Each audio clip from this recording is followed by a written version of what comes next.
देशाच्या राष्ट्रपती द्रौपदी मुर्मू यांनी अनेक राज्यातील नवीन राज्यपालांच्या नियुक्ती केल्या आहेत। त्यामध्ये महाराष्ट्राचे नवीन राज्यपाल म्हणून सी.पी. राधाकृष्णन यांची महाराष्ट्राचे नवीन राज्यपाल म्हणून नियुक्ती करण्यात आली आहे। रमेश बैस यांच्या जागी राधाकृष्णन यांची नियुक्ती करण्यात आली आहे। याआधी ते झारखंडचे राज्यपाल होते। दरम्यान राज्यात विधानसभा निवडणुकांची तयारी सुरू आहे। अशातच राधाकृष्णन यांची राज्यपाल म्हणून नियुक्ती करण्यात आली आहे। सी.पी. राधाकृष्णन हे नेमके कोण आहेत, त्यांची राजकीय कारकीर्द काय याबाबत सविस्तर जाणून घेऊ। सी.पी. राधाकृष्णन हे दक्षिण भारतातील भाजपच्या सर्वात ज्येष्ठ आणि आदरणीय नेत्यापैकी एक आहेत।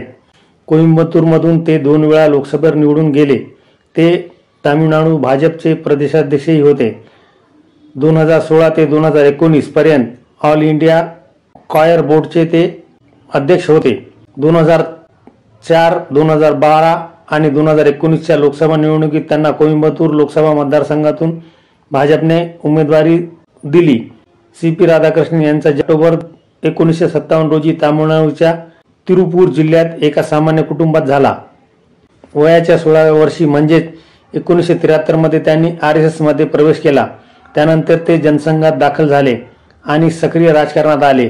यानंतर 1998 मध्ये कोइंबतूर बॉम्बस्फोटानंतर त्यांनी कोइंबतूर लोकसभा मतदारसंघातून 2दा निवडणूक जिंकली।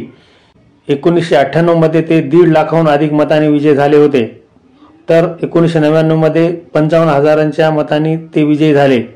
तुतीकोरीन या VOC कॉलेजमध्ये त्यांनी शिक्षण घेतले। त्यांची कौटुंबिक पार्श्वभूमी शेतकरी कुटुंबाची आहे। सी.पी. राधाकृष्णन यांचे दक्षिण भारतातील भाजपच्या प्रमुख नेत्यांमध्ये गणना केली जाते।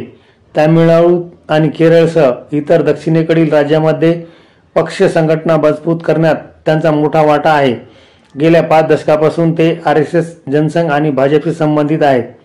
सी.पी. राधाकृष्णन यांना खेळाची खूप आवड आहे। त्यांना टेबल टेनिस, क्रिकेट आणि व्हॉलीबॉल या खेळाची आवड आहे।